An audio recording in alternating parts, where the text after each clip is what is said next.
नमस्कार. मी गौरव हेमंत कावले. काव्यपतंग शब्दांची भरारी, युनिक अचिव्हर्स प्रेझेंटेड. स्वरचित काव्य सादरीकरण स्पर्धा. माझा विषय मकर संक्रांत. सण आला हो मकर संक्रांतीचा, झाला आनंद आनंद हा पौष महिन्यातला. थंडी कडाक्याची कुडकुडवणारी गार गार अशी, गरमी गरजेची थंडीत आळस पळवणारी. काळ्या रंगाची साडी ही नेसल्याने उष्णता शोषून घेई, त्यामुळे थंडीत काळ्या रंगाची वस्त्रे उबदार अशी. शेतीत होणारी धान्ये एकामेकां स्त्रिया या वाटती, हळदी कुंकू म्हणत मकर संक्रांत साजरी होई.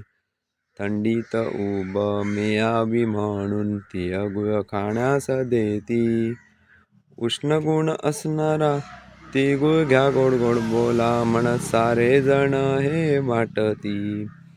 आनंदी वातावरण चहूकडे निर्माण त्या थंडीत, वारा वाहे झुळझुळू साथीने पतंग उडवीत.